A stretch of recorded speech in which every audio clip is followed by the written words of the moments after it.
How's it going, everybody? Welcome to episode 5 of All Steelers Draft Talk.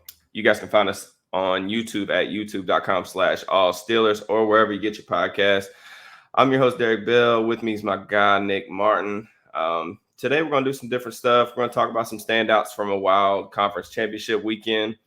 And then we're going to do a check-in with the Steelers rookie class, give our thoughts on, where some of those guys are with their development.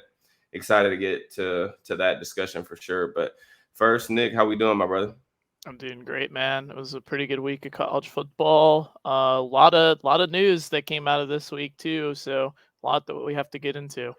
Yeah, for sure. There was just a flurry of stuff going on. I felt like this weekend there really 1,000 people in the transfer portal. Yeah, I mean, there wasn't a ton of games, but man, it was just like every game had so much impact. I mean, you look at just from Friday night on, USC getting dropped out of the college football playoffs, and then it even looked like it was going to get wilder, right? Purdue, hung with Michigan for a good 3 quarters, and it looked like they might, pull it off and make this thing even more interesting. Granted, Michigan was in regardless, but it was definitely a wild weekend.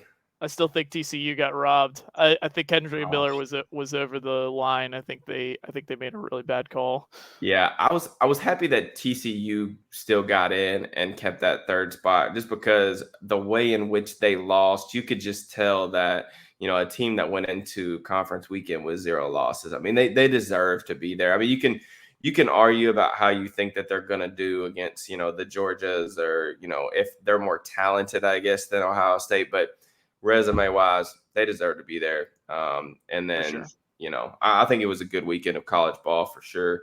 Let's start talking about some standouts. I thought that there was just a ton of receiver cornerback matchups this weekend that were extremely interesting to me. I'm not going to talk too much about Jordan Addison, Clark Phillips, just because we've talked about them so much on this podcast, but that was a good one on Friday night. But Saturday, that heavyweight matchup between Quentin Johnston and Julius Brents was amazing. I mean, it was so unique because, both of those guys have very unique body types for their positions, and seeing them go head to head was like 2 pterodactyls just fighting one another. It was a wild thing to see. But Johnston, 6'4", 250-pound kid that, wins at all 3 levels. He got after it, early in the game. He catches that deep ball, where he's able to stack Brents down the left sideline. The other awesome play that I thought he had was that play we were talking about before we jumped on. There was another go ball where Brents actually has really good coverage on him, and the ball is thrown a good 10 yards inside of where it should be thrown if you're going to take a shot. And he's able to show off his tracking ability, make a crazy adjustment, almost, at a straight line angle to come inside and make that play. He made so many plays in this game where you could just see his immediate impact at the next level. That there was a simple play where I think they may have blown a coverage, honestly, where he caught a curl route or a comeback. And it just always amazes me how quickly he goes from receiver to runner. I mean, it's a seamless transition, and you just love that because you just don't get that often with his type, like his body type. So, but I thought Brents, even though Johnston won that matchup for sure, I mean, he had over 100 yards on the day. I think 3 big catches of those came, on Brents. But I thought that he really showed off some potential too. He definitely held his own, even if he did lose some reps. He's a really interesting player because you look at him, he certainly looks the part. He's going to measure in over 6'3", 200 pounds. Reports are that he has around 34-inch arm length. I mean, we're talking about 99th percentile stuff for the position, which is incredibly intriguing. That's going to, certain teams that are really prioritize length and, what they're after are going to absolutely love this kid. And you saw that physicality and that length show up a couple times. They tried to throw a fade to Johnson in the end zone, and he was able to pretty much just wall him up against the sideline, box him out, and then come down with an interception. And then there was another play where they tried to hit Johnson kind of like an underneath in route or like a slant. And he was able to kind of trigger downhill and then get his arm in the passing lane. So those things are really encouraging to me. There's some traits to work with his game. I'm really interested to see what he runs in terms of like the 40, but he's definitely a guy that could potentially slide into like late day 2, early day 3 range. I'm really interested to get more of his film because he's very, very intriguing, and just holding your own against who I think is the current wide receiver 1 in this NFL draft landscape, Quentin Johnston. That was an encouraging performance, and really, really fun to watch, honestly. Yeah, that performance overall, like I thought Johnston won. If I had to say who won or lost, I thought Johnston won, but I thought Brent's left a lasting impression just based off how he battled and he fought. Like there were so many like reps where like he like in the red zone and they were just going at it, and one of them Johnston's looking for the fade, and Duggan throws a really bad pass. He picks it off, but I liked seeing him get his eyes inside. That was one of the like outside, because whenever he had like a few defensive pass interference penalties, and it was on 50-50 balls. Mm-hmm. It was like balls that was like thrown towards the back Competitive shoulder. reps. Yeah, and he couldn't, and he just wasn't finding the ball towards his back because he's playing the hands.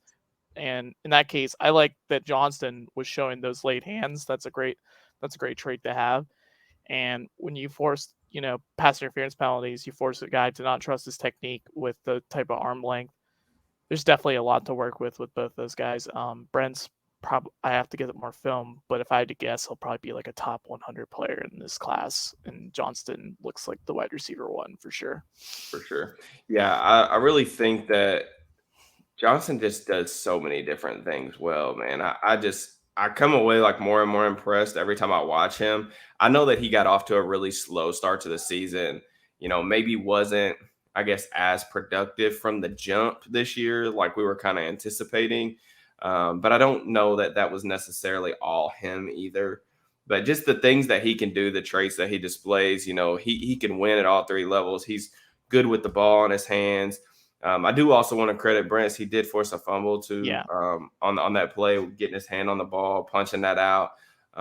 So you like those matchups when we can get 2 top prospects going up against one another for the majority of the game. It kind of gives us a good baseline on, what they can do against top competition. And, Brent is a guy who has a Senior Bowl invite now too. He accepted, I think, a week or 2 ago. So he's a guy that we're going to get to see in Mobile go head to head with a lot of the other senior receivers. I'm really, really excited to see how he stacks up down there. So that's definitely something to look forward to.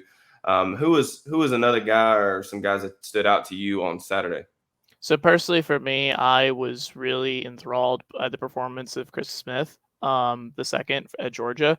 Safety thing that really stood out to me was it was the play on the block field goal. He ends up waiting on the ball, trying to see if they're going to start running, because he knows the ball is live. He knows he can advance it forward, and he ends up running it all the way back for a touchdown. LSU was caught completely off guard, and that's the type of play that like you see that savviness. And then I started to watch him a little more closely, and he's wearing a lot of hats on this defense. Like he's playing one high. He's asked to match the slot in quarters coverage, and he looks pretty smooth in terms of his pedal from off, and you like seeing that in a safety for sure. His play recognition, that was something that was really sticking out, because he understood when to drive downhill and get his hand on and like tackle a guy within the back, like towards the backfield. He had a play where guy was running like a glance route. He just gets right in there, forces the ball, bounces off the dude's helmet, and then they get the interception. I was really impressed with how smart and savvy he was in that game. He's the type of player. I don't know if he's going to test insanely well. I think he was a 4-star out of high school, and he ran like a 4.65 ish. If I had to guess, he's probably gonna be like a 4.5 type of guy. I didn't really see like super explosive measurements, but I saw a guy who was very sound fundamentally and just knowing when to break down. really aggressive tackler. I like seeing that for sure. And player that I could see a guy like Bill Belichick really falling in love with, guys that can wear all those hats on defense and also be able to make plays like that on special teams. Yeah, that's a guy. And from what I saw, Jim Nagy, who runs the Senior Bowl, they haven't sent out the Senior Bowl invites for Georgia players just yet. So you won't see much on that, but it sounds like he's going to get an invite for sure. And he's probably been like the second best safety, if not maybe the best safety in the SEC this year. I'm excited to break down more of him because that game against LSU was super impressive. Yeah, that play he made, coming downhill to get that PBU that ended up turning into an interception was pretty wild. I saw that. I didn't see it live, but I saw it on my Twitter feed shortly after it happened. That was a really good play. I think I haven't studied him in particular, but just from watching Georgia so much over the course of the season, the thing that sticks out to me are the instincts. I'm in agreement with you that I don't know that he's this, high level athlete. I don't think he's a bad athlete. I just think he's incredibly instinctive. He knows where he needs to be at all times. And I know that is so important for safeties because sometimes we'll get these safeties that come out that are, incredible athletes, but they don't actually know where they're supposed to be going. and Chris Smith is not that type of player. So he's definitely a guy that, I'm interested to see. I do think he's going to get a Senior Bowl invite. Georgia, I know they have to wait. Nagy talked about this on a podcast I was listening to recently, but they have to kind of wait to see, which of these guys they're trying to get back because the COVID years have kind of made the Senior Bowl thing kind of weird too, because now everybody has that extra eligibility. So, yeah, it'll be interesting to see what happens with that. Just one more player that I thought really stood out over the weekend was Charlie Jones, receiver from Purdue. There's probably not a player in college football this season that's helped their stock more than Jones has. I mean, you go from not relatively unknown, like literally unknown, to superstar in the college football landscape, at least. He started his career at Buffalo in 2018, transfers, has to sit out, goes to Iowa, doesn't really do a ton there on offense. And then he comes to Purdue this year and just lights the world on fire. And we talked about, Purdue being really competitive in that Michigan game this weekend. And, a lot of that was a testament to how good Jones was. Michigan has some good players in that secondary, specifically DJ Turner, who I really liked over the summer when I was able to get to his film. But 16 targets, 13 catches, over 100 yards on the day. Every time I watch him, he is just making incredible plays at the catch point. He's a contested catch monster. I mean, only 6 foot tall. I couldn't believe it. I think it was the Illinois game because I'd already seen him a couple times. He kind of put it on my guy Garrett Wilson earlier this season when they played Syracuse. But when I was listening to the game against Illinois several weeks ago, they said he was only 6 foot tall. I said, there's no way this dude's only 6 foot tall because I thought he was like 6'2" because of how often he's winning in the air. Only 6 foot tall. He had 22 contested catches this year. That leads all receivers, I believe, in Power 5. So just amazing at the catch point. 3 drops, I think, on like 150 targets or something like that. The Michigan game was interesting because they moved him around in the slot more than I feel like they have, at least while I was watching. He had a couple of big plays out of the slot, which I think is interesting because I'm not really sure what his projection is going to be at the next level. He's going to be a day 3 guy, also has a Senior Bowl invite. I don't know what the testing is going to look like.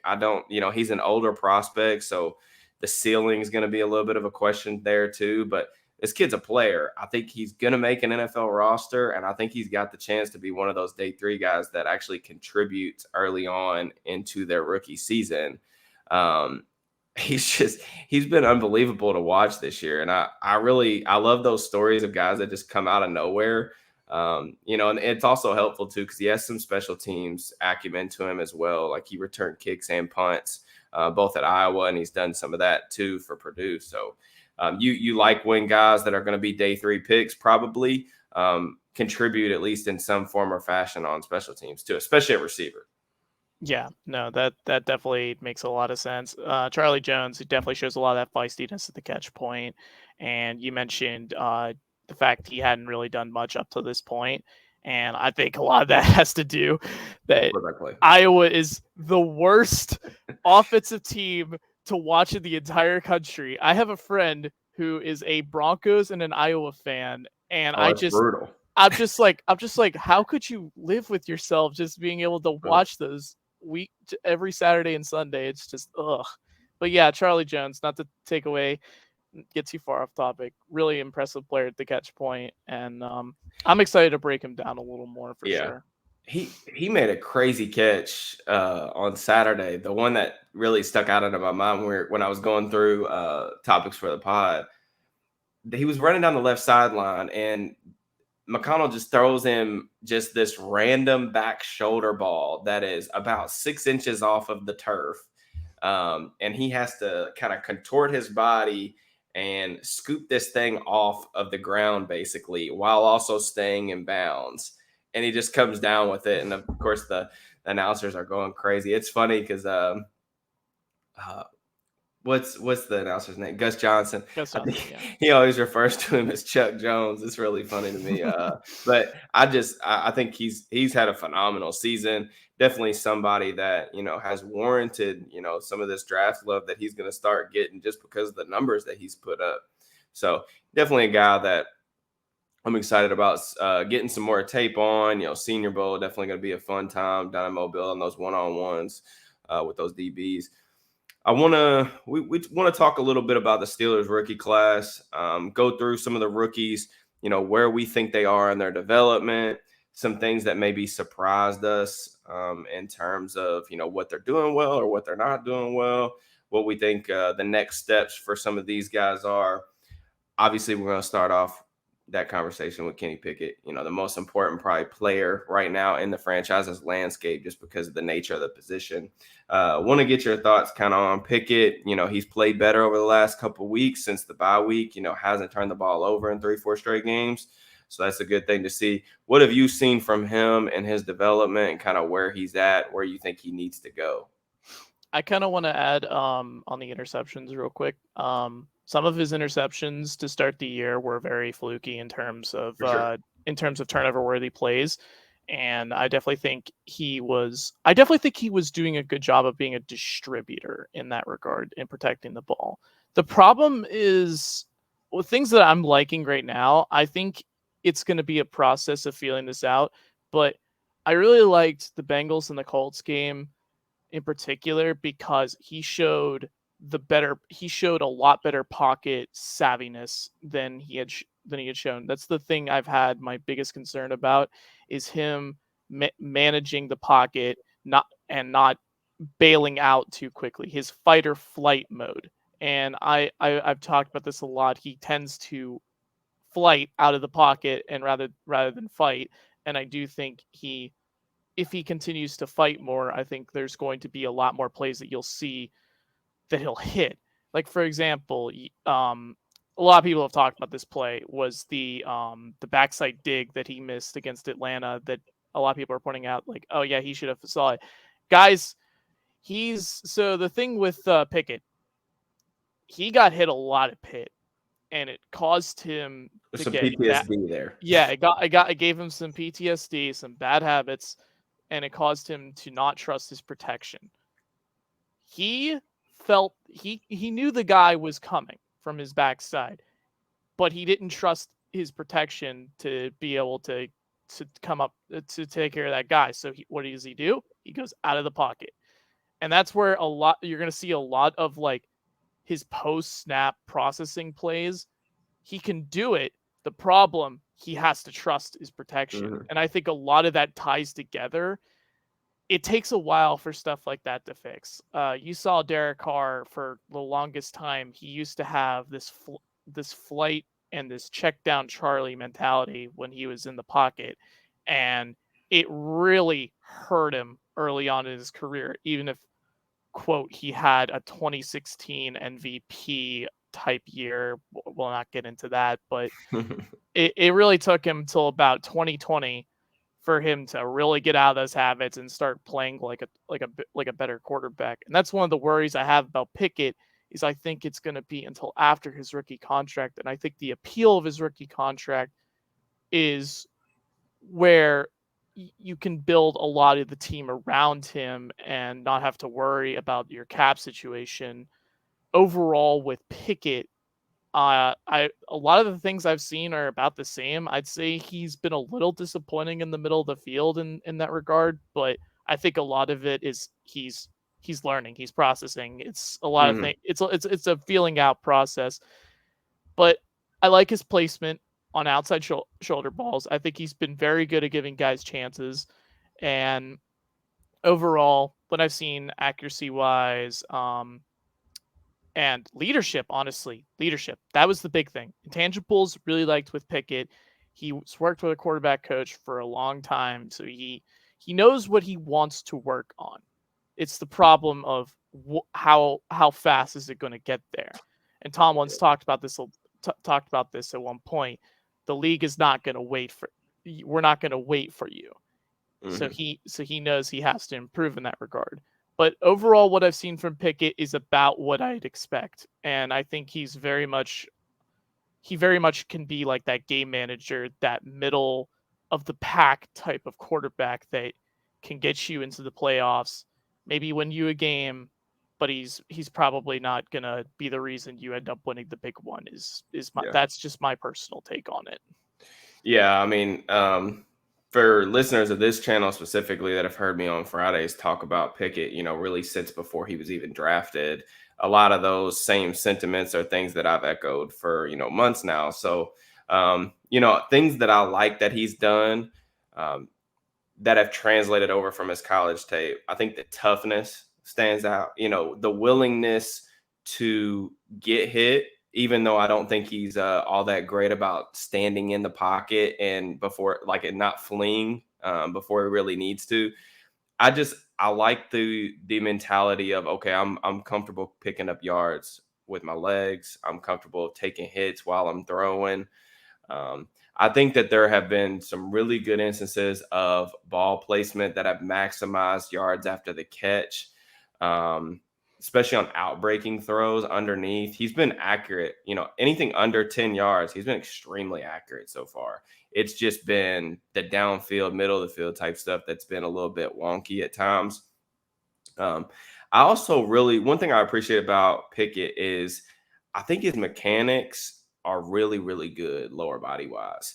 Sometimes he has a habit of getting a little bit too wide of a base when he's trying to put some extra zip on it to kind of compensate a little bit for his arm strength, in my opinion. Yeah. But he does an excellent job getting himself lined up to throw. And the Atlanta game was a really good example of that. He had that play, I think it was on the first drive, where he's actually turning his eyes, move right. He doesn't like what he sees. He quickly resets, gets his entire body shifted over to the left side to hit. I think it was Freiermuth. I think that was a third down too.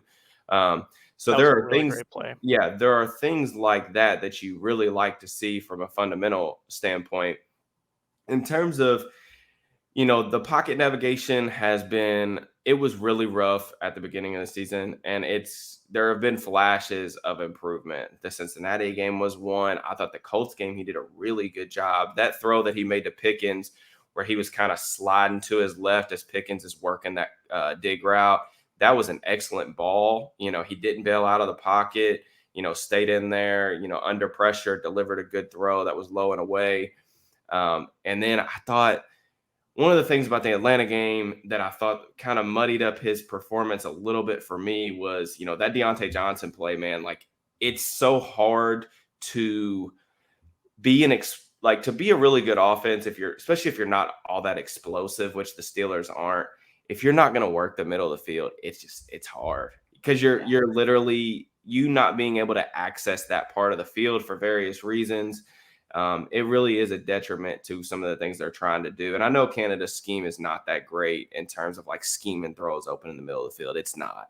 So it's not all on him. It's just right now, I mean, his numbers in the middle of the field they're not near the bottom. They are literally the bottom in pretty much every category. You look at, attempts, completions, yards per completion, passer rating, on target percentage. I mean, it's it's all been pretty ugly.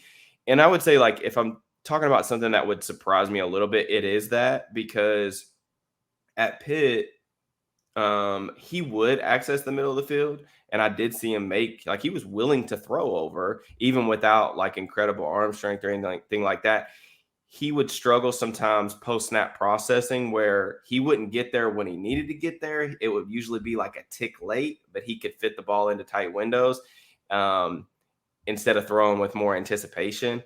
But now I don't think that there's that really at all. And that is something that's kind of surprised me. And maybe that's just because, um, we've both talked about this, on Twitter, I feel like, but that's one of the biggest differences from like NCAA to the pros is you have to throw with anticipation. If you're going to access the middle of the field, you have to throw with anticipation because the windows are so much smaller. And the only way that you can get away with that is if you just have this rocket arm, and Pickett does it. Like, you can even see when he throws, for example, that seam that he missed to Freiermuth and the down near the red zone area. He's putting his entire body in to kind of sling that one in, which is fine. But he just doesn't have the arm that's going to be able to just, kind of be late on those types of throws and feel comfortable making them. So if I'm thinking of one thing that I really want to see, aside from the obvious pocket navigation stuff that we talked about pre-draft, improve, it's, trying to start accessing that middle of the field, staying a little bit more in the pocket, being willing to test those windows, especially in zone coverage. That's something that I want to see kind of moving forward, improve, from him.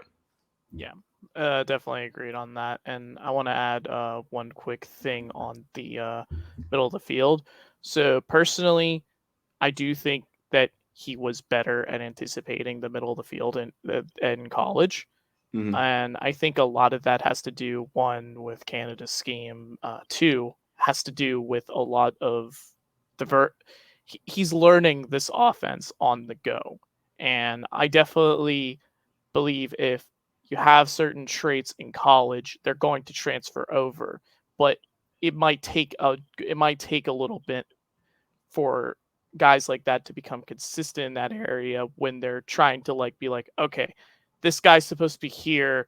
I need to throw it here to my first, that type of thing. That's why the play to Freiermuth where he goes full field back all the way back, that was really impressive because for sure. that you like seeing him work the entire field, and especially as a rookie.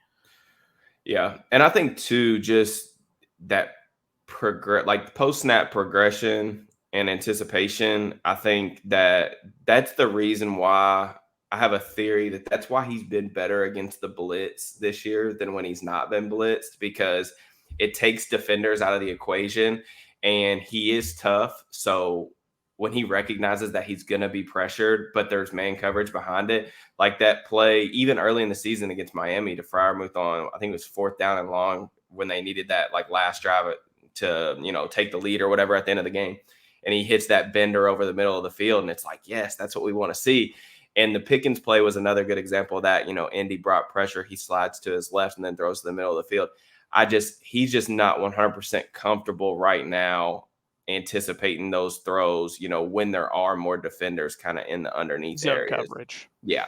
So, and again, that's not necessarily saying that he won't ever get there. It's just something that we want to see in terms of, development for him. But, overall, I think the past 2 weeks, he's played winning football. I don't know. One of the things that I said pre-draft was that this is a quarterback that you can win with. And I think that he's going to get to his ceiling faster than maybe other guys, mainly because he's a 24-year-old rookie who has a ton of experience. But I think some of the things that he does are going to transfer over pretty quickly. You mentioned it, kind of where the ceiling lies. I think that I still feel the exact same I did pre-draft in terms of, I think he's definitely a quarterback you can win with and you can go to the playoffs with. I'm just not sure he's got the tools to be the guy that you win because of. And the fan base really wants him to be Joe Burrow. Yeah, and I don't think that that's fair. No. To him, it's going to put, expectations I'm not just quite sure that he can live up to. But that's not you. We can argue about the value of that type of player all day long. It doesn't matter because they've already drafted him. I mean, it Yeah. is what it is. I mean, this is what they've got, and this is it's now up to the Steelers organization to get the most out of this kid. But you talk about the offensive line and kind of what he dealt with at Pitt. There's been some real, I think, improvements from the Steelers offensive line the past couple of weeks. Like, he's only been pressured, I think, 7 times in both of the last 2 games. I mean, the offensive line's playing well. Granted, it's against the Colts and the Falcons pass rush, which is not good whatsoever. But I do think that, around him, the supporting cast around him right now is playing well. They're running for 160 yards a game since the bye. The offensive line's playing pretty well.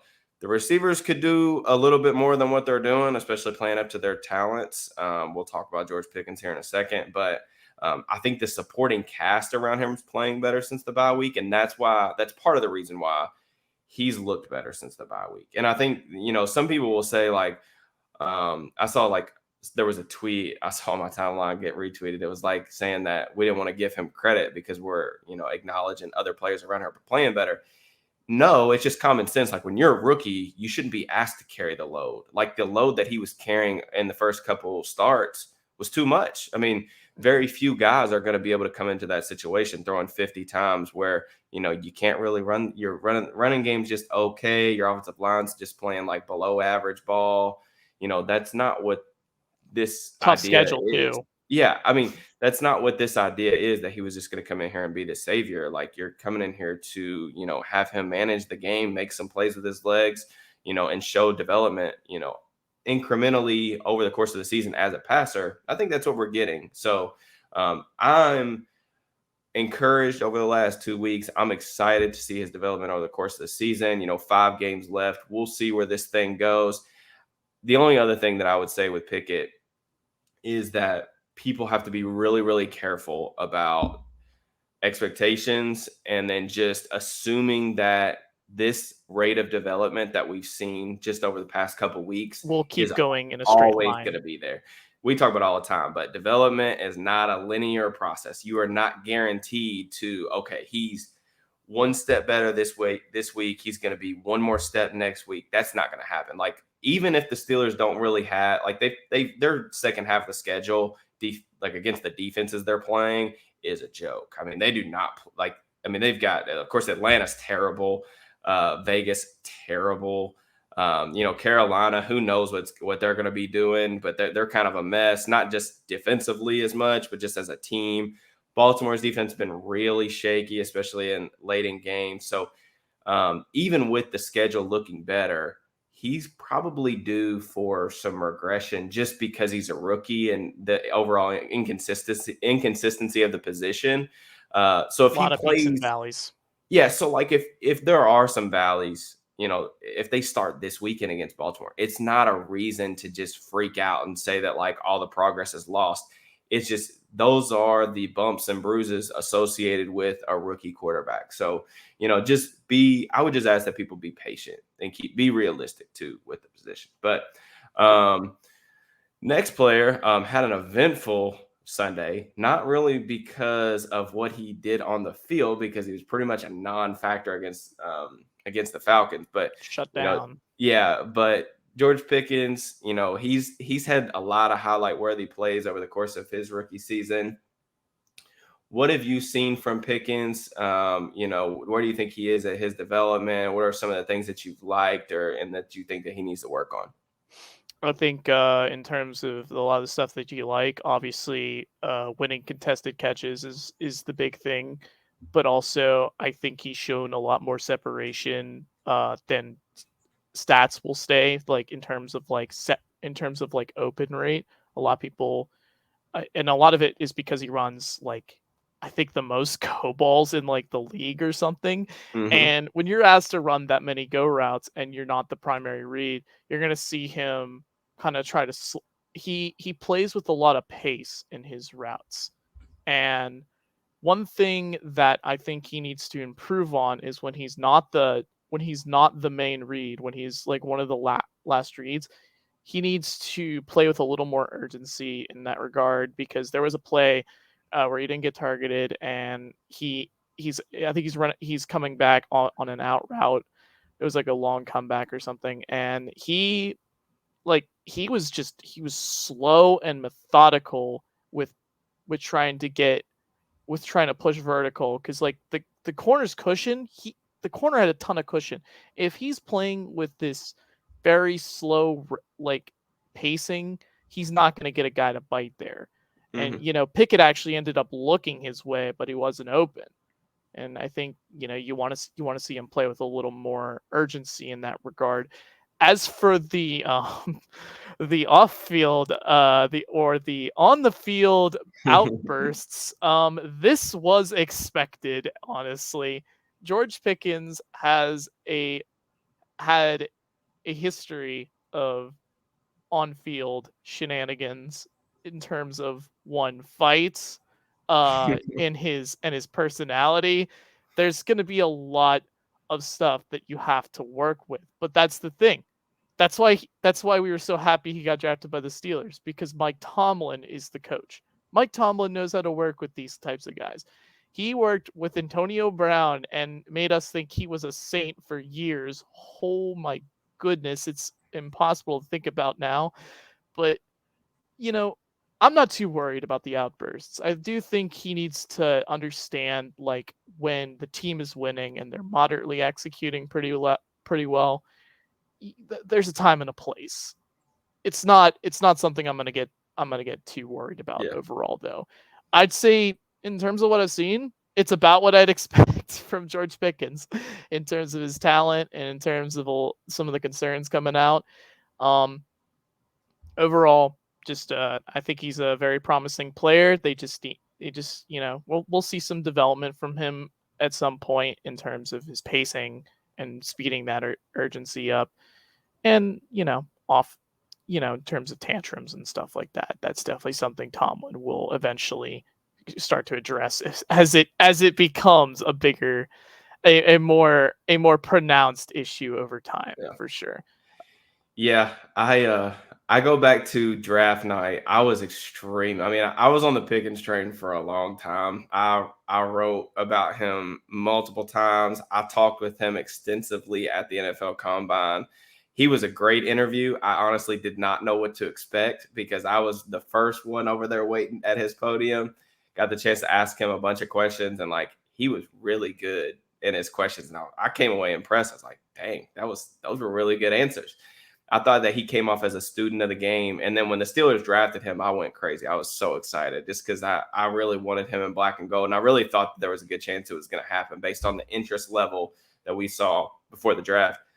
I do think it's funny because on draft night, after the Steelers picked Leal, a good buddy of mine who's a lot more well-connected in terms of, sources and stuff than I am, he DM'd me and he was like, man, George Pickens to Marvin Leal could not have found two better places to go for their specific, ceilings than Pittsburgh. Mike Tomlin is the perfect head coach for him. And I completely agree. Maturity was a question mark for George. The on-field stuff was definitely real. I mean, we saw what he did at Georgia. He got in multiple fights. There was some crazy stuff there, but like Tomlin said, he'd rather say "whoa" than "sick 'em." That's an all-time Tomlin quote, but it's 100% true. That competitive nature that George has, that confidence that he has, you don't want to strip him of that, because that's what makes him the really good player that he is. And I think it's important to note that he's just a 21-year-old kid. He's still really young, and I always try to note that, not because I think it's, the end all be all like some people do, but there's a big difference between coming into the league at 24 when you've experienced more and being 21. And, you look at him and Leal, they're both, young players who had some maturity type stuff come up during the pre-draft process. And, I think that they're in a good situation to maximize their, potential. As far as things I want to see improve, just in terms of his play, He's been pretty much what I expected him to be. He's won vertically. He stretched the field for them better than, the guy that he replaced kind of in that Z spot. I do think he's a better fit for that role than Claypool. I think have seen it a little more the past couple of weeks, a little more diversification of his route tree, which is awesome. I am not really sure how much more we're going to get this rookie season in terms of how much more they're going to put on his plate. But he definitely needs to improve as a route runner. You talked about that's definitely something you and I have hit on. Him running full speed on all of his routes, even when he's not the number one or number two in the progression, is important. So I think that the Steelers need to find a little bit better way to get him the ball a little bit more consistency.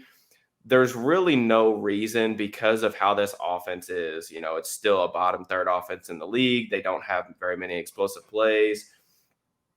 They need to find a way to throw him one or two go balls every week. I mean, I know that those are cheap 50-50 type plays, but Pickens contested catch ability makes those more like 80-20 or 90-10 type plays. So at the bare minimum, you have to give him a shot or two down the field every week, even if it doesn't, result in anything other than an incompletion. Just to keep defenses honest and to keep him engaged in the game. I mean, he wasn't even really like targeted last week, so that was part of, he wasn't getting even the opportunities to come down with plays. The only play they really ran for him was that, bootleg for 2 yards, and that's just not. I mean, what does that do? So I do think.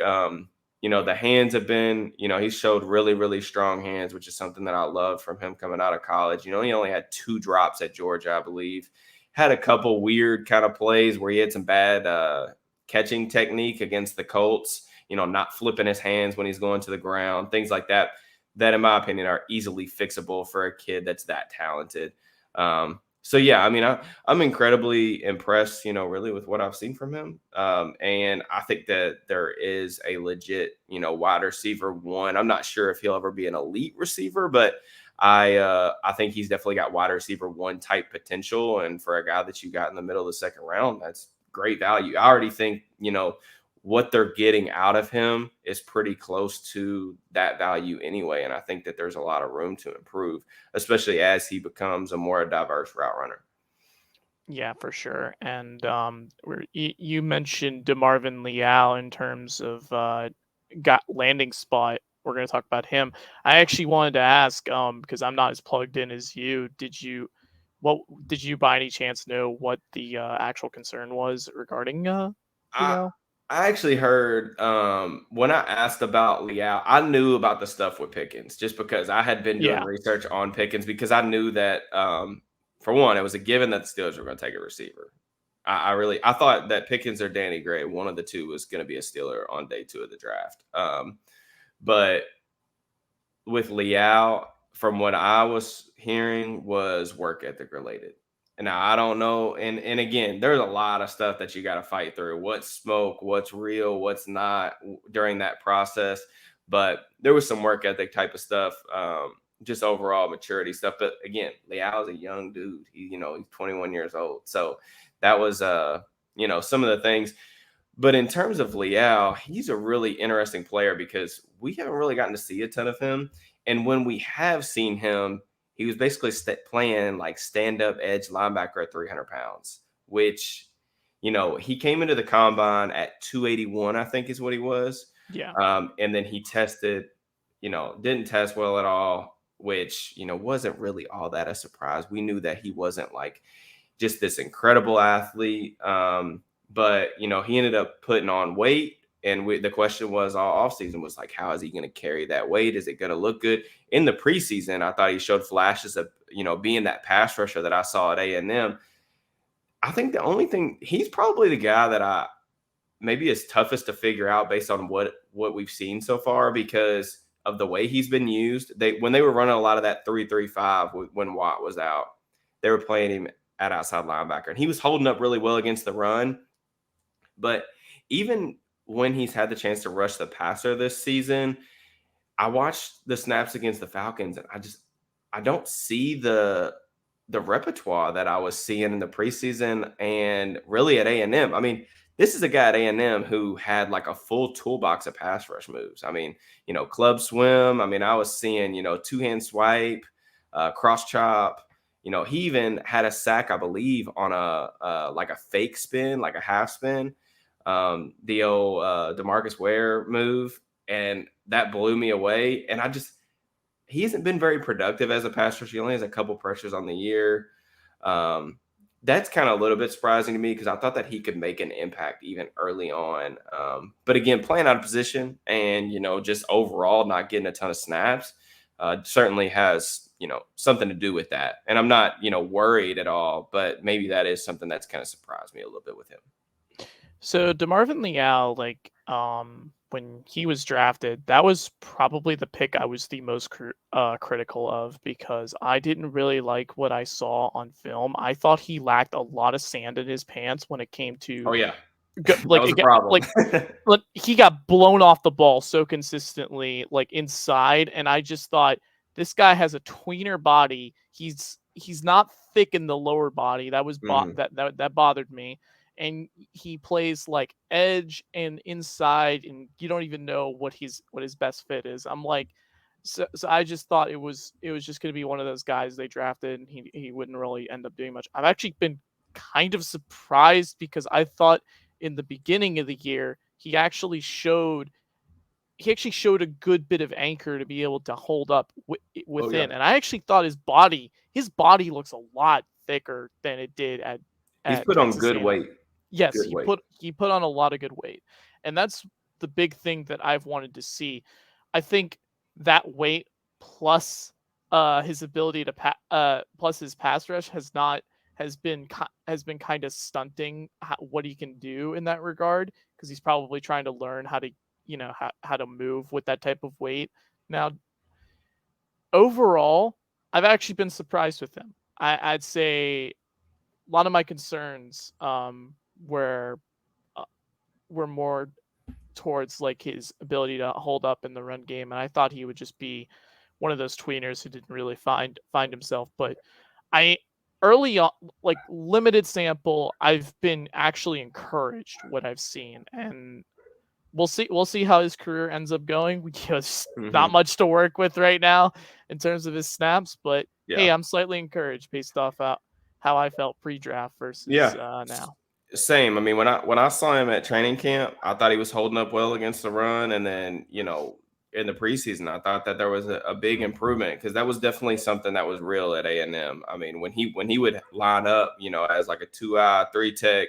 I mean, anytime, and it wasn't just against double teams. Anytime he'd get a base block from a good guard, or anytime they would get like a combo block on him. I mean, there was times where he was getting blown 3-4 yards off the ball, and that is not going to play. I mean, SEC is good competition, but that's not going to play in the league because you're just going to end up in your inside linebacker's lap. So I am encouraged by that. I'm interested to see these next 5 games are definitely going to be telling for me in terms of, where he is already. And I think it's really important for the Steelers long-term, projection. The Steelers don't really have the 2 positions where they really don't have a future at right now, in my opinion, are corner and interior defensive line. I mean, we can make the argument that Leal, where they got him at, it was good value, in my opinion, just based on the upside. But, a lot of their guys are just older guys. Like Tyson Alualu is going to retire after this season. Cam Hayward's, nearing the end, even if he is playing at still a pretty high level. Chris Wormley's a veteran. He's an impending free agent. Monty Adams, I think, is on a 1-year deal. I mean, Larry Ogunjobi's on a 1-year deal. And, he's been a little bit disappointing probably. So there's a lot of questions about the future of this front. I mean, several of those guys are going to be back because they can't let everybody go. But I don't know where they pivot to. And, I don't know if he's shown enough or what their opinion of him is right now that they're comfortable heading into next season with him kind of penciled in, maybe not sharpied in, but like penciled in as the starter next to Hayward. I don't know the answer to that. I'm hoping the next 5 weeks, makes that apparent. But, for a team that's really struggled to generate a pass rush this season, they could really use his help down the stretch if he's able to kind of, find something. So overall, I think all three of the guys, the Steelers have gotten good returns so far on their rookie class. We can kind of hit on another guy who made a big play on Sunday, which was awesome to see, was Connor Hayward. I watched Connor Hayward catch probably 2 to 3 different passes like that he caught against the Falcons in team sessions in Latrobe and on those stick and nod routes. I do think that he's just a natural receiver. And you saw that in college, the ability to catch the ball away from his frame. He has soft hands. I like some of the things that he's done as a receiver, and they're having to use him more than they probably should out of necessity because they don't have a slot receiver. So they're having to play some 12 personnel with him and Pat working in the slot together. But it was an awesome moment seeing him catch that. I do want to give him credit too. In the preseason, his blocking was atrocious, and it was in training camp that I saw too, which was expected because he's such a small guy.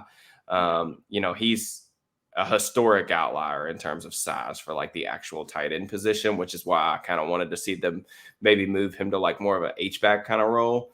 But the Steelers' number one run play right now really is like split flow inside zone.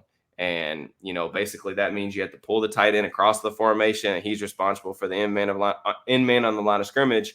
And, Hayward, instead of going like, lead foot, lead shoulder and just getting blown off the ball like he had a couple times in recent weeks, just started cutting guys. And he did that multiple times against the Falcons, and it worked. So I do want to give him credit. Blocking at the NFL level for tight ends is such a difficult task for young players because let's face it, a lot of the guys that are tight ends right now are really just extensions of receivers in college. You can even look at like the Dalton Kincaids, the Michael Mayers from Notre Dame, like guys like that playing 70% of their snaps in the slot. And like, they're just not asked to, do a ton of inline blocking. And then they get to the league and, you got to go block Alex Hassmith. You got to go block TJ Watt, like those type of players. And that's just not an easy transition. So I try to sympathize with that too. But I do like that Hayward's showing some growth in that regard, and at least in terms of trying to find solutions on how he's going to win, not just as a receiver down the field, but also, as a blocker. Yeah, and you mentioned the hands in particular, like with his ability to just win at the catch point. The one, like any ball that was outside his frame, he caught. There was, and that's like one of the things you really like to see with a guy like that. And you mentioned the Steelers not really having a natural slot receiver right now. I do think they should experiment more with using Connor Hayward because of his ability to catch those contested catches over the middle, those tough plays, because they don't have that guy right now in the slot, and the slot has tended to be a black hole in the offense as a whole. And while Connor Hayward's improved as a blocker, you want to try and get your best personnel on the field. And I do think they need to try and get Hayward on the field more based off what I've seen, because he looks like a valuable contributor to this offense overall. And like I liked the pick at the time. I didn't think it was based off pedigree, but I wasn't like enthralled that like he was going to be this major contributor by any chance. But I really think he needs to get used more. He showed a good bit of potential, and the hands, again, you need a sure-handed guy over the middle. Yeah. And there was a catch. I wish I could remember who it was against, but he had Michigan a crazy. State. Is that the one? Yeah. Okay. Yeah. The catch that he made, like it was like high back 5 in the end zone, and he just extends out like out of his frame, plucks the ball out of the air. That was really, to me, was like, okay, this is legit, legit receiver type hands. And I really like that. That was definitely the highlight of, my notes from him coming out of college. So, but once again, everybody, we're going to wrap this thing up. We ran a little long today, but speaking for Nick and myself, we really appreciate the support on the channel. If there are certain guys that you guys want us to talk about a little bit more, if you want our opinions on certain players, please feel free to drop a comment, drop a like, be a friend, tell a friend type stuff. we're excited to, continue on with the podcast, especially as we get, really close into draft season. So once again, you can find us on YouTube at youtube.com/allsteelers or wherever you get your podcast. We will be back next Thursday. Peace and love. Peace.